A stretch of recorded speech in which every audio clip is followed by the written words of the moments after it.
Welcome to the Bioptimizer's Awesome Health Podcast. And now here's your host, Wade T. Lightheart.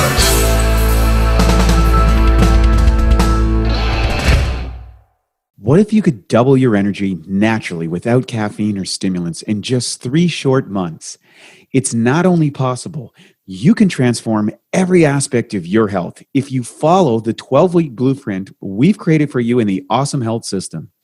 The Awesome Health System is a free course where you receive a daily video lesson spanning the most cutting-edge secrets for air, water, exercise, sunshine, optimizers, mindset, and education. It's something most companies would charge hundreds of dollars for, yet you get it for free when you go to bioptimizers.com. To access your course, register to download the PDF report called 3 Phases of Bioptimization, which gets you access to the report and daily access to the first lesson in the 12-week, 84-day Awesome Health course. Good morning, good afternoon, and good evening. It's Wade T. Lightheart from Bioptimizers with another edition of the Awesome Health Podcast. And today we're going to talk about the power and transformative capacity of tonic herbs, and why medicinal mushrooms are something most everyone should be taking. I use medicinal mushrooms every day, and how not to get ripped off when buying medical mushrooms. There's a lot of Me Too products out there, so we want to help you regulate and be able to select judiciously. And today's guest is Brandon Gilbert, who has been deeply interested in studying Eastern philosophy since the age of 14. He's a serial entrepreneur who started his first business in 2006. After going deep in the alternative field to resolve his own health issues, he felt motivated to share his views and experiences with a larger audience. So he created a YouTube channel called Hyperion TV way back in 2009. It built up a following and then launched Hyperion Herbs in 2010, because the world's best herbs and teas should be easy for anyone to obtain.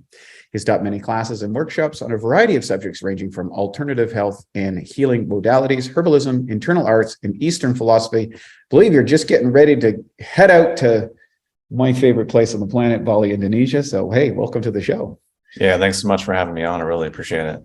Like, this is a great thing. You're kind of that story that a lot of people want to be. You find a passion, you get into this, you make a YouTube channel, you start getting stuff, you start moving products, and now you're able to bounce around the world and deepen your knowledge.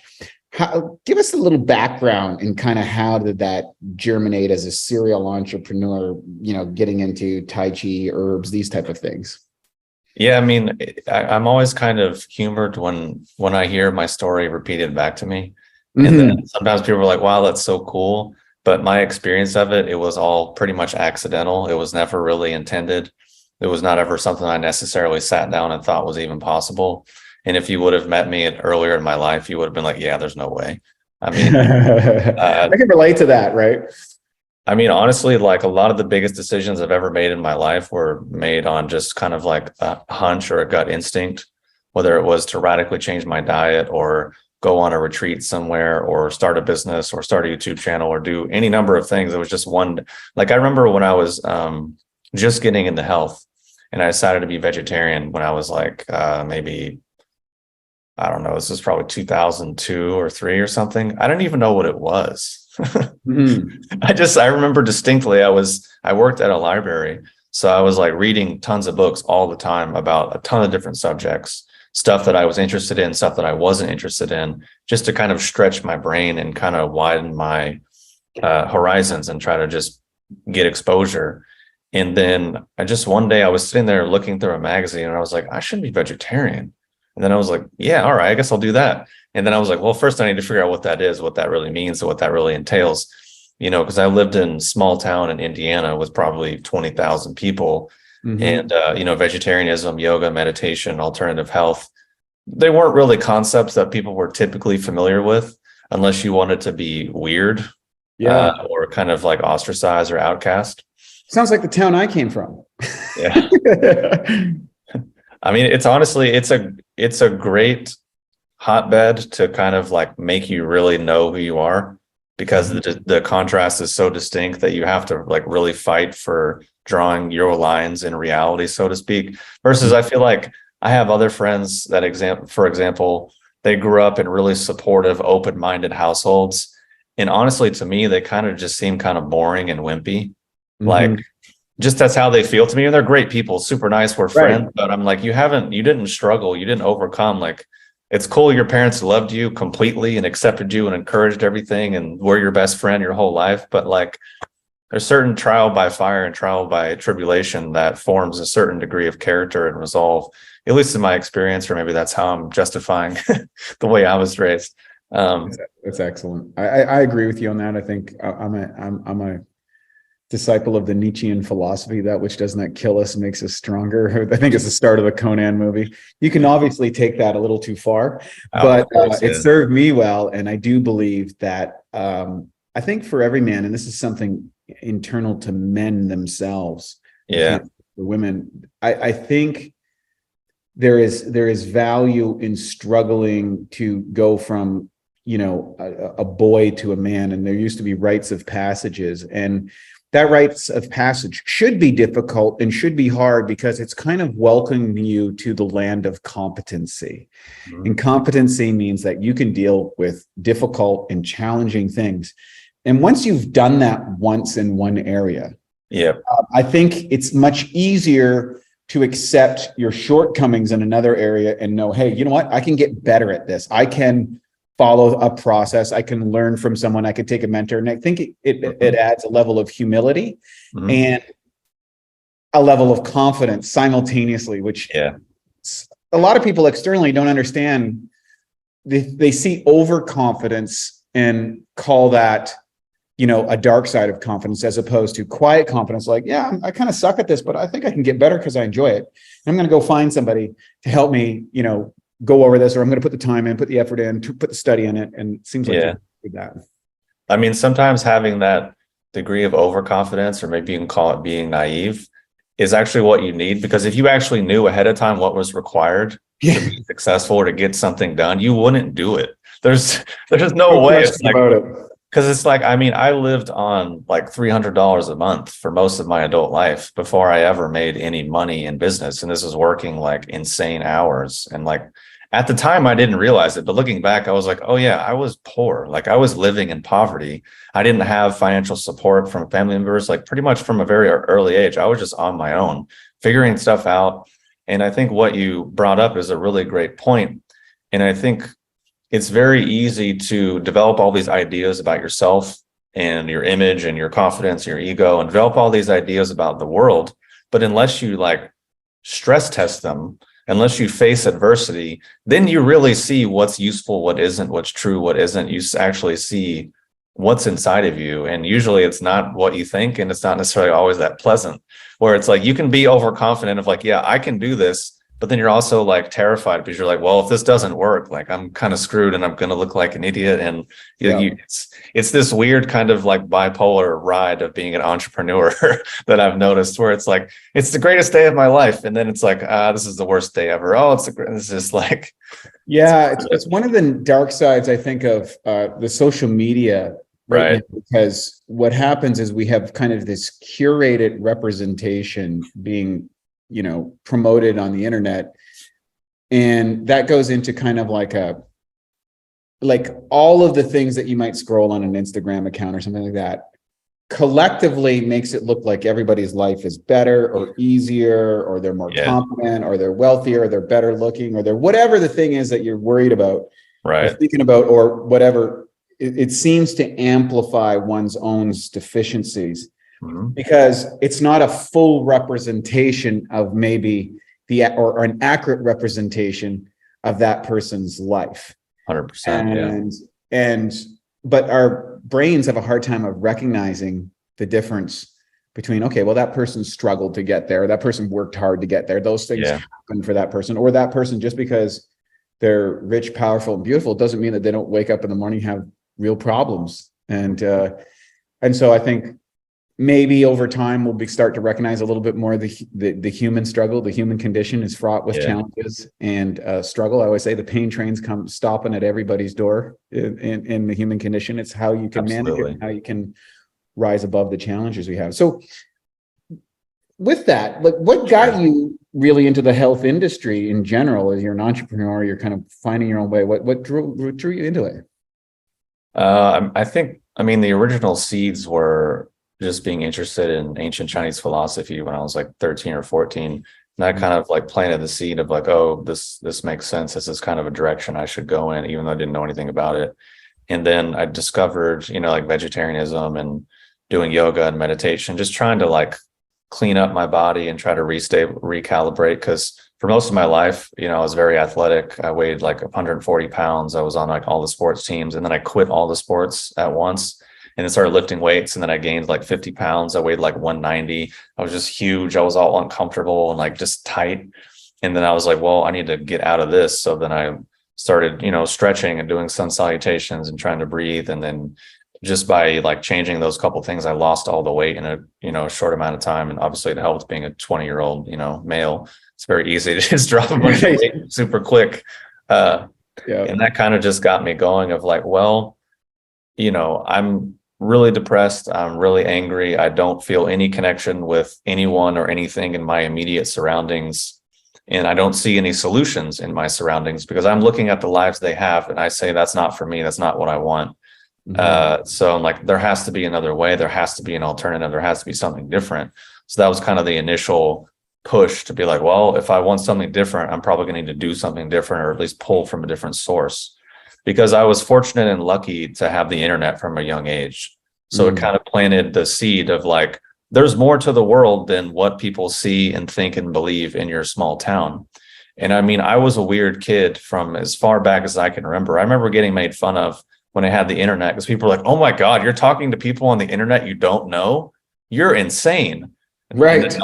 Now everyone's doing it every day, all day. And then I remember when I had Napster and like file sharing and stuff before anyone knew what it was, people were like, oh my God, that's insane. How are you doing that? That's ridiculous.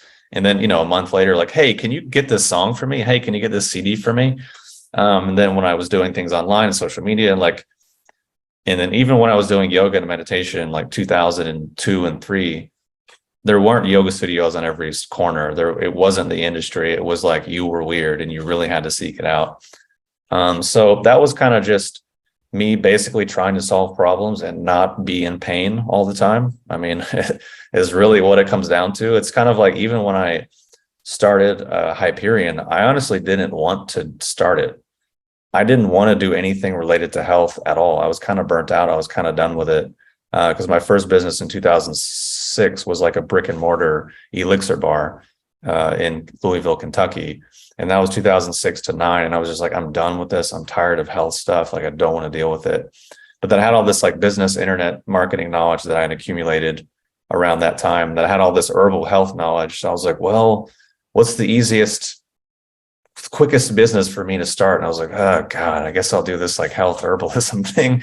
And then, started the YouTube channel, and then it kind of snowballed and somehow succeeded in spite of me not knowing much about starting a company, building systems, growing them, like all these. I just made so many mistakes and failed miserably at every step of the way, but just, again, tried to solve problems and try to evolve to a better degree of efficiency. And that's pretty much my ethos, regardless of whatever I'm doing. Yeah, I think that's one of the things about entrepreneurship. It's solving problems at a profit. So it's not just solving the problem, and you're trying to create profit, because profit will. I think a lot of people mistaken profit for they kind of put it as some sort of greed aspect, but that is demonstrating the efficiency of the business relative to the relative value perceived by the marketplace, and then that money can be redeployed to assist more people in a kind of an integrous business model. So how did you come up with the word Hyperion? And why was that? What was the spawn of that? And what's the nature of the site for those who haven't been exposed to it? Well, funny story. I literally just Googled words that have alliteration with herbs. I scrolled through this huge list, and Hyperion looked the coolest, so I selected it. And I didn't even know until 3-4 years later what it even meant. Apparently, it's the name of the tallest tree in the world, which is in California. It's like a sequoia tree. That's its actual location is secret because they don't want people to mess with it. But it's like unbelievably massive, and it's called Hyperion. Wow, that's so cool. So that's what I mean. Like a lot of my like major decisions were just kind of like gut instinct, and then I just do it, and then it kind of works or it doesn't. So what are the things that you do offer on the site? What's the Sure. about? What's the mission? How does that all work? Sure. Yeah. So my original impetus starting way back when, I guess 2005, when I was really starting to get into it, thinking about business wise, is getting high quality herbal extracts was not particularly easy in those days. Whereas now it's like relatively a lot easier. And then we're in the other problem where there's just too much selection, too many options. Yeah. Whereas it was the exact opposite then. So I was first and foremost trying to find them for myself. So, some of the top Chinese tonic herbs, but then these days I mostly focus on the mushrooms because they work for the widest array of people and tend to have the least amount of side effects versus things like He Shao Wu, which is like a popular kidney restorative tonic herb. It works really well for some people, but if people have pre-existing like digestive disturbance or like liver stagnation, it doesn't really work for them. Which that actually is a label we could apply to a lot of people in modern times. So I kind of just emphasize things like reishi, cordyceps, lion's mane, chaga, and then another tea called gynostemma, which I think is really, I would say gynostemma is like the only true adaptogen in the real sense of the word. And adaptogens kind of gets thrown around a lot, but I think gynostemma is like the best one. So over the years, I've really simplified my product offering. I used to offer a lot more things for a lot of different things, or a lot more options for a lot of different types of issues, but just really simplified and dialed things down over the last few years, just, partially for simplicity, but also just because of COVID and supply chain and supplier issues and raising costs and shipping, just like so many different things, kind of just try to dial it down. Because I mean, there's 1,000,001 amazing herbal products that I could sell.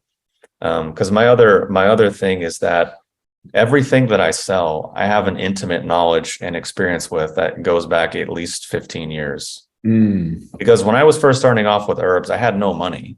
Like, I mean, like none. When I was first starting, I was going to college. I lived with my parents. I made like $400 a month, and then $200 was like my car insurance.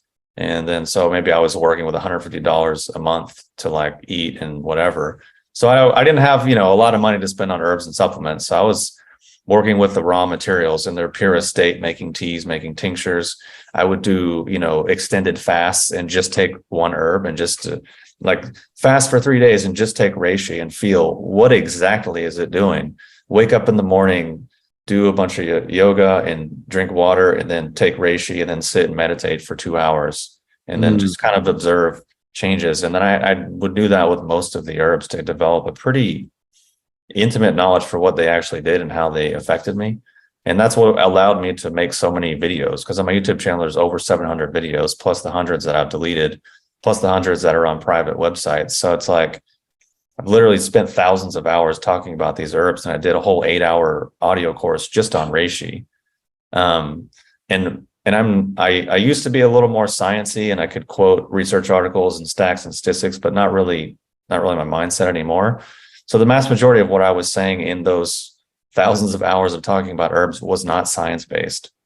So it's pretty experiential, and then also just working from kind of the Chinese medicine understanding. So that's kind of my philosophy for creating products and sourcing products, and why I sell what I sell. Because there's a bunch of stuff I could sell, but I don't have the intimate knowledge to really feel 110% comfortable and passionate about it.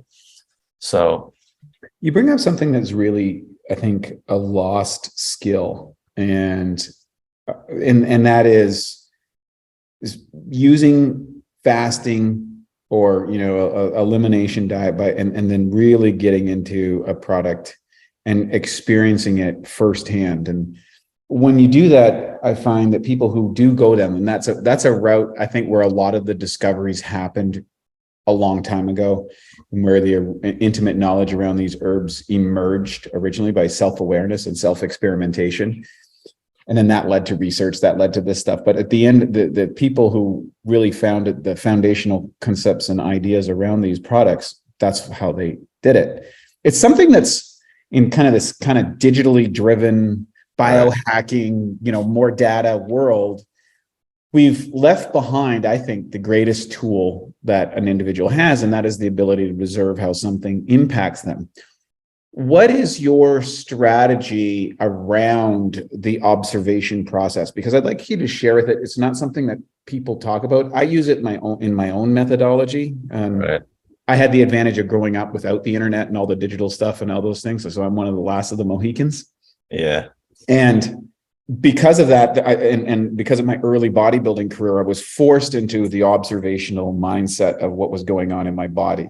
Yeah. But it's not something that is even considered as an option. And how did you kind of stumble into that or go into that? Was it natural? And what are some of the things that you've discovered in that journey?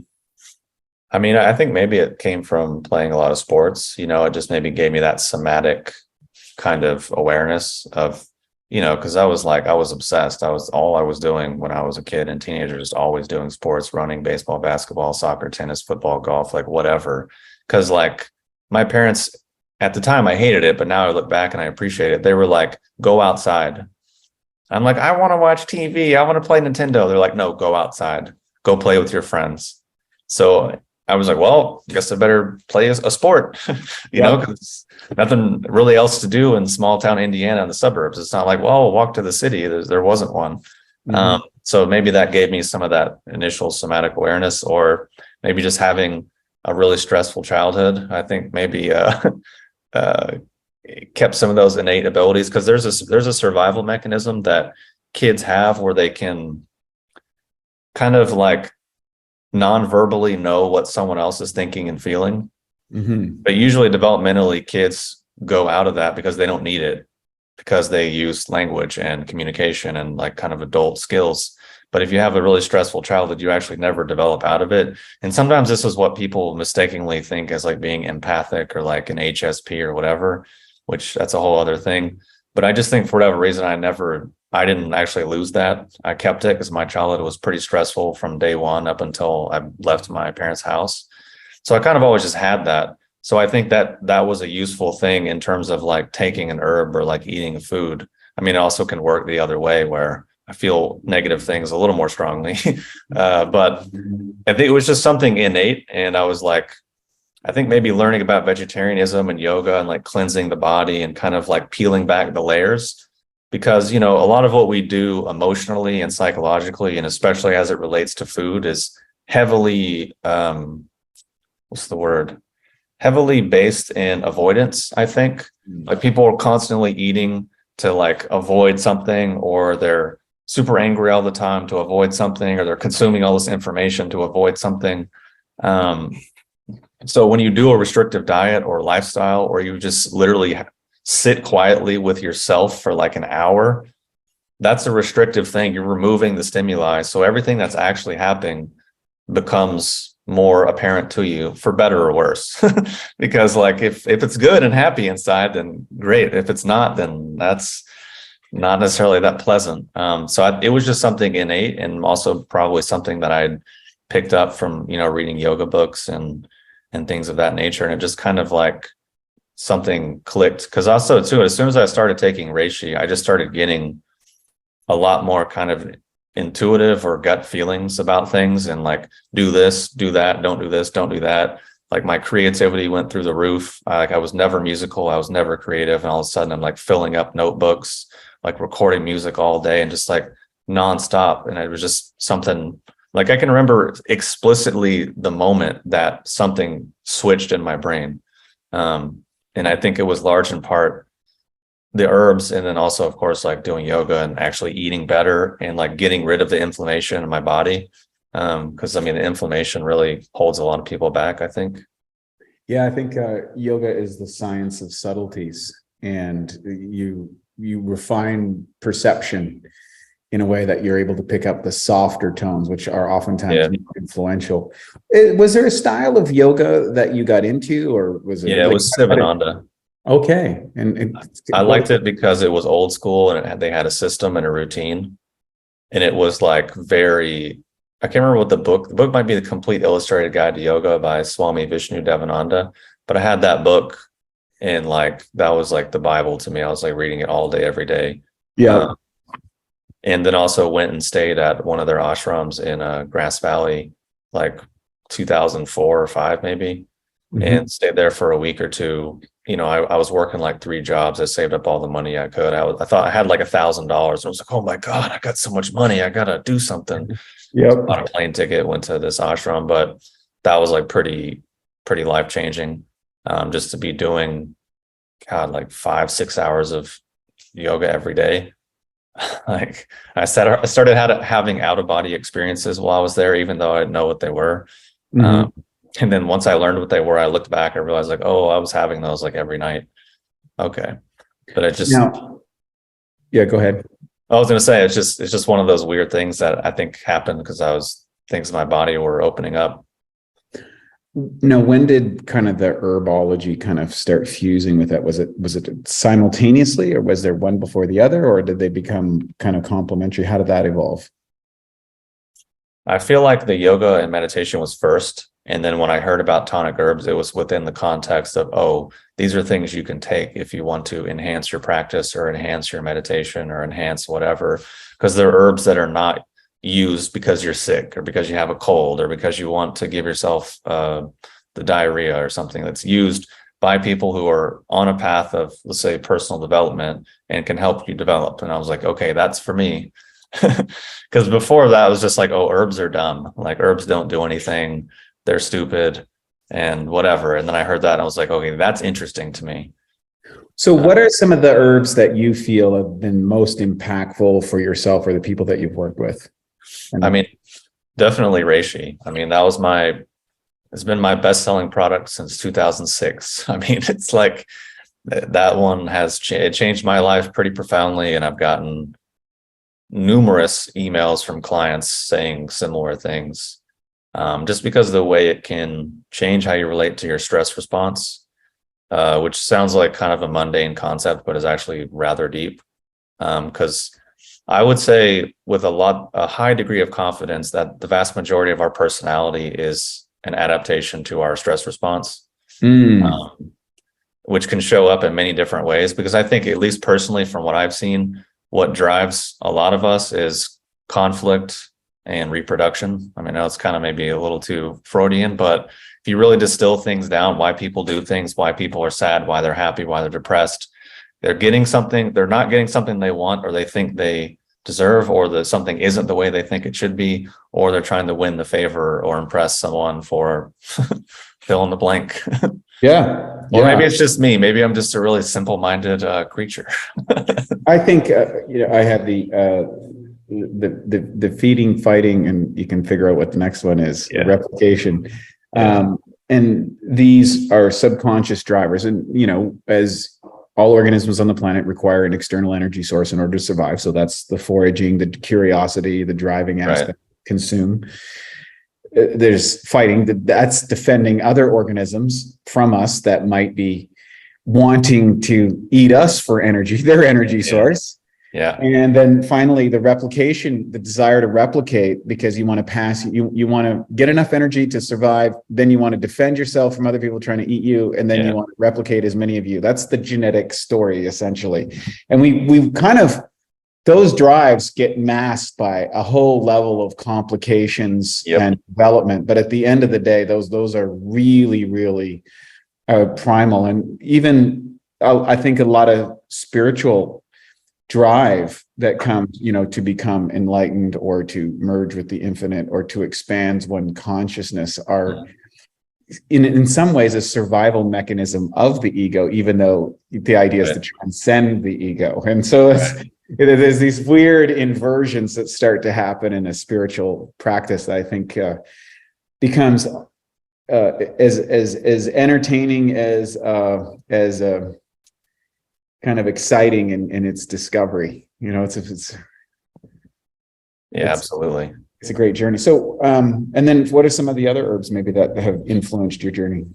And now for a Bioptimizer's fixed digestion tip: supercharge your protein shake.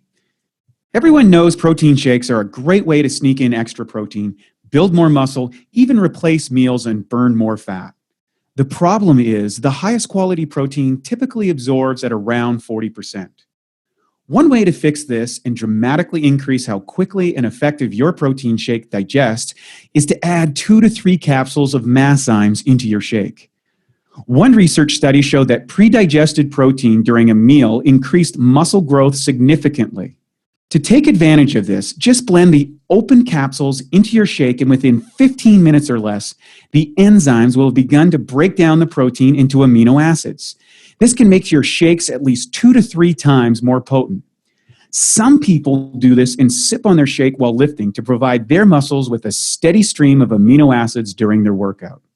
To save 10% on Masszymes, use the code SHAKE10, that's SHAKE10, at Masszymes.com. That's SHAKE10 at Masszymes.com. Yeah, definitely reishi. And in terms of the mushrooms, cordyceps, just in terms of like energy support, supporting the kidneys, supporting the lungs, like overall vitality, cordyceps is, second to none. And those two things like can kind of cover a lot of bases, because usually people are stressed and they want more energy. I mean, right. like I remember I had a quiz on my website and there was thousands and thousands of people that took the quiz. 97% was like, I'm stressed. Yeah. The other people were like, I'm tired.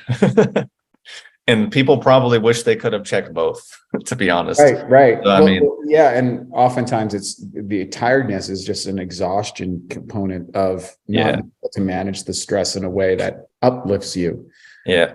So, I mean, also reishi, cordyceps, and I think gynostemma is up there as well, because it's like so regulatory.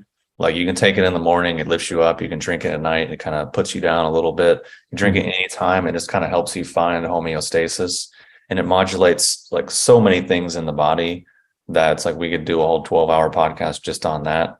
But it tastes pretty good, and it's pretty affordable, and it's easy to use. So it's like it just checks so many boxes. So that's something that's been in my repertoire for many years now. Yeah, probably since going back to 2005.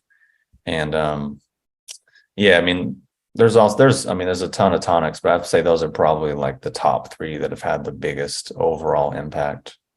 One of the things you suggested is that it's easy to get ripped off in those industries. What are some of the kind of caveats that you share with people when they're looking to start experimenting with herbs or acquire some? Or is there any standards that you've discovered that allows people to navigate the outrageous claims and the lack of quality that may be proliferate in a lot of websites and things like that? Yeah, I mean, in terms of a product that would actually possibly be effective, I'd say the first thing is making sure it's at least an extract. Not there's some herbs that doesn't matter, but for the vast majority of cases, at least that. If we talk about mushrooms, that's kind of like a specific category of metrics that we could get into. But in terms of like general tonic herbs, like at least some kind of extract. But also, I mean, herbalism is great for people that have OCD and can like be super uptight about details, because, I mean, just to put it in context, like as an example, within America, we have like no categorization for wild ginseng other than like maybe an approximate age for what it is. That's it. We sell it all to China, Korea, Japan. Whereas over there, they have like over 300 different gradations and categorizations for the ginseng, like insane levels of specificity and insane levels of detail mapped out, that like so many different levels of subtlety that things can affect. And I've been fortunate to meet some herbalists that are at that skill level and are from some of those traditions, and I've been able to experience some ridiculously old ginseng roots and some tonic herbs that people have never heard of and will never hear of and will never see and never access, because it's guarded and secret and protected by whatever we want to call those traditions. I just feel fortunate to that. So that kind of set some of my metrics, but obviously that doesn't scale, and that's not something that you can like have a business out of. But I'm just saying, as an example, you could go all the way down there, and there are people that have done and are doing right now. And it's just a crazy world. But getting back to your question, I think at least, seeing if it's organic, organic doesn't necessarily always matter and is not necessarily an indicator of quality. Like, for example, I could say it's gluten-free, soy-free, it's ketogenic, it's organic, I could say all these adjectives, but the product is still garbage. Yeah, it's Mars sand free, like. Yeah. It's like, you're telling me what it isn't. Yeah. So, but I think maybe to more accurately answer your question, I could talk about the mushrooms, because like for many different herbs, it can depend on kind of what you're going for. So I can talk about my approach specifically, because it's a little different than how a lot of companies go about it. Sure. And then also how you can not get ripped off from buying medicinal mushrooms. Yeah. So in a nutshell, my overall philosophy is I want my products to represent and mirror the actual personality of that herb, because reishi is good, cordyceps is good, chaga, lion's mane, like they're great. But I want it to be in a format and in a way that is actually potent enough and strong enough to yield a noticeable effect and is easy to use. Hence, we're talking extracts. But a lot of companies get into isolated chemicals, like this family is the best, and this is all you need to focus on, and this is all that's important, or hyper focusing on super insane extracts, or people just go off on all these different tangents, which is cool and it has its place and it has its merit. But for me, I want to highlight and bring out the unique personality of each particular mushroom. So like reishi, for example, has this calming property that we talked about. Cordyceps is kind of energizing. Chaga is like amazing for your immune system and super potent antioxidant. And lion's mane has these really unique neurological nervous system supporting benefits through like nerve growth factor and brain nerve growth factor. So at least in my opinion, it would be silly to approach all of those unique herbs in the exact same way, using the exact same methodology, which is fine. But for me, I want to bring out the best of each one. So each one is kind of like its own process in order to accomplish those ends, so that when people take reishi, it actually is calming and they actually feel it. People take cordyceps and actually is energizing. Like it does what it's supposed to do, basically. It's kind of like my philosophy. But at the end of the day, I could literally produce any kind of extract that I wanted, 100 to 1, 200 to 1, 98% polysaccharides, 98% beta glucans, like all this crazy stuff. But then at the end of the day, I'm like, are we doing herbalism or are we doing pharmaceutical medicine? Right. Because I mean, ultimately, a pharmaceutical is a pure isolate of some synthetic or some naturally derived chemical. But then I see people doing herbalism, applying the exact same methodology. And I'm like, well, wait, I thought we were an alternative. Oh, but you're doing the same thing. Okay, cool. Right. Fine. That's your approach. I'm just sharing mine. So basically, as it pertains to mushrooms, these are kind of the metrics people could use.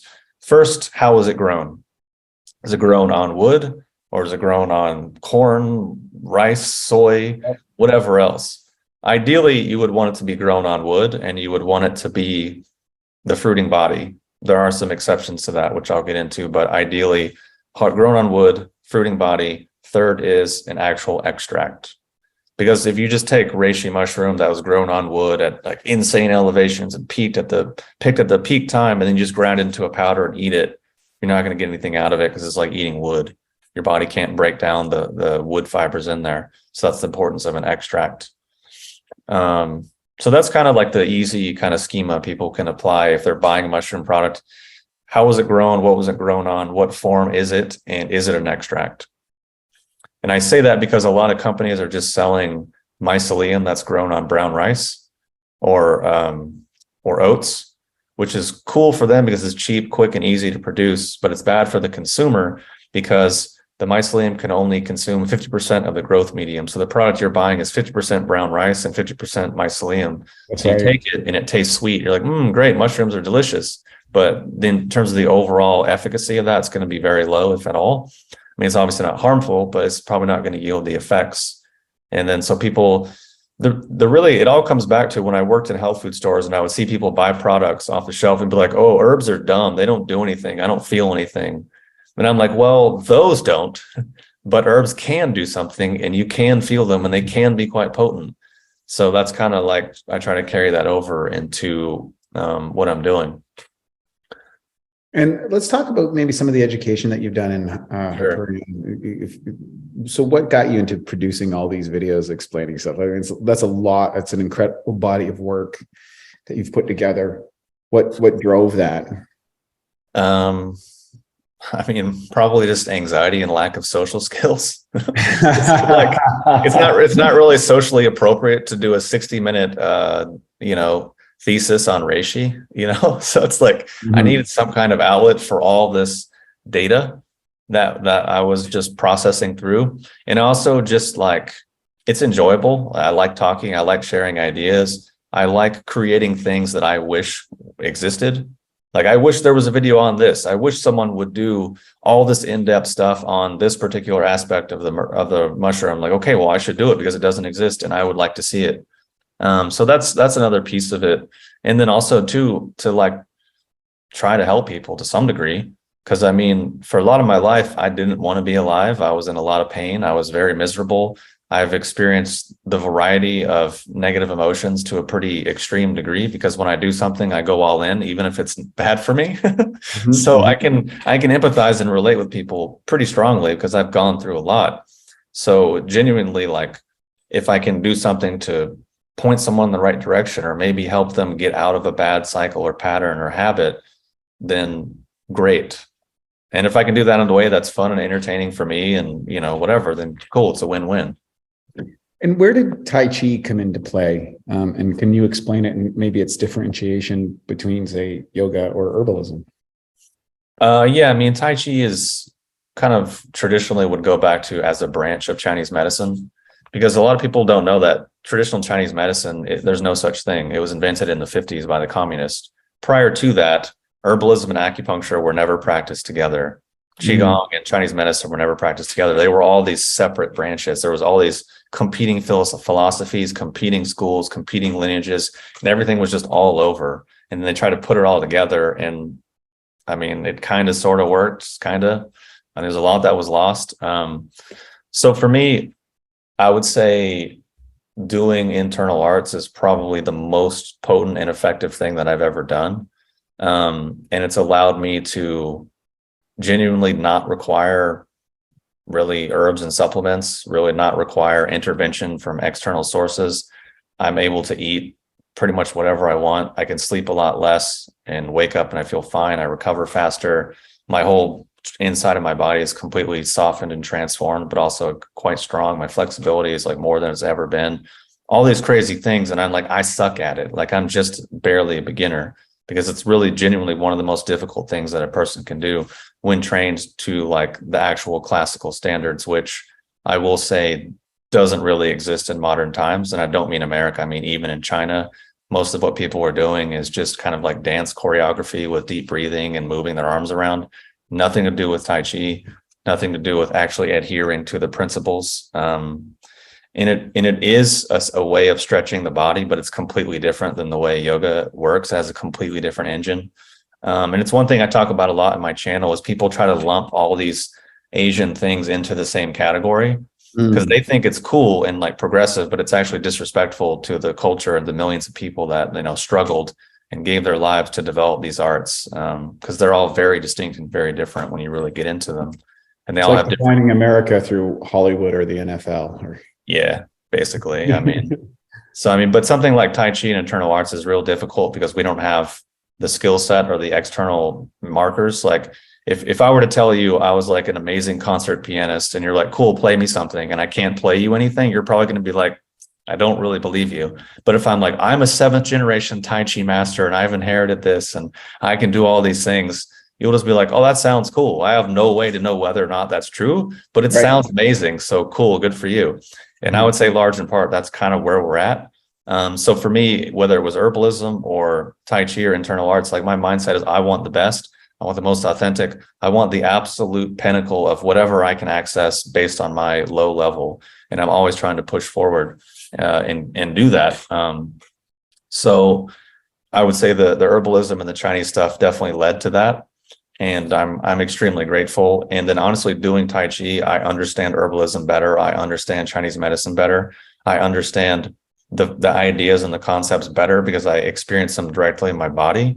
Because it's this amazing thing. When you start to actually build and develop and move chi, you understand chi-based practices. It's a crazy thing. It's almost like it's almost like that's how it was intended or something. But so I talk a lot about that stuff on my YouTube channel, and I have actually a video coming out next week where I differentiate what does internal mean versus external arts, and like what are the actual mechanics of Tai Chi? How does it operate? What is the engine? Try to break these things down and make it accessible for people and kind of demystify a lot of it.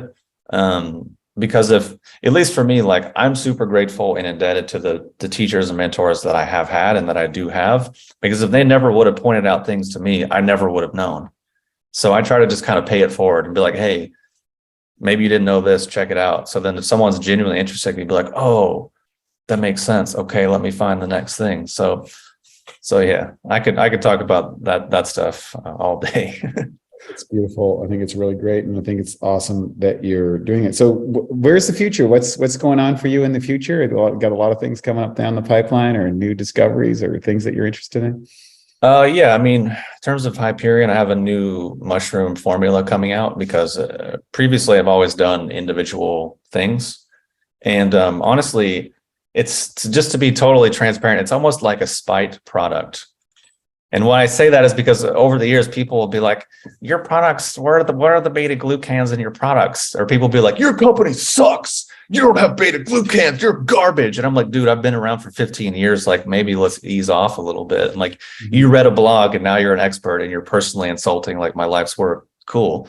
So that's happened more times than I can count. So I was like, okay, I'll create a beta glucan product just so I can be like, here, it's the best. It's the best, highest quality, most potent beta-glucan product that the market has ever seen and probably ever will see. And I've kind of just been sitting on it for a couple of years, just waiting on a couple other production things. So that'll eventually come out because I have a lot of formulas like that I've developed over the years and I've taken for myself, but I just haven't released just because COVID was honestly kind of a nightmare in many ways. And then also, yeah, just going to be relocating to Southeast Asia and probably ruin my life and what's left of my personality by training internal arts for 40 hours a week instead of, I don't know, 20 hours a week that I'm doing now. I doubt it will ruin your personality. My experience is diving into the core of oneself, although can be disruptive, usually ends up in a positive place. Where can people find you, reach you, learn more about all your work? If you can give us all the details, that'd be awesome. Yeah, absolutely. So my main website is Hyperion Herbs. If people have questions or want to know more about anything that we've discussed, they can email me through there and I'll get back to them. I do all my own customer support and I usually get back to people within a business day. And then my YouTube channel is HyperionTV.com. And like I said, there's well over 700 videos covering a wide range of subjects, herbalism, internal arts, politics, whatever I feel like sharing, because what I realized early on is that a lot of the stuff that makes people unhealthy has nothing to do with health. Mm-hmm. It's like their mindset, the way they live their life, the way they show up in relationships, their belief systems. Those are the things that really make them really quite miserable. I mean, I've known people and I've had the experience of having the greatest diet, supplement, exercise, lifestyle, routine, but then my relationship sucks and it just negates all of it. Mm-hmm. So then I was like, well, there's maybe more to the equation. So yeah, HyperionHerbs.com, HyperionTV.com. Those are the best ways that people can reach out and learn more or hear me rant about many other subjects.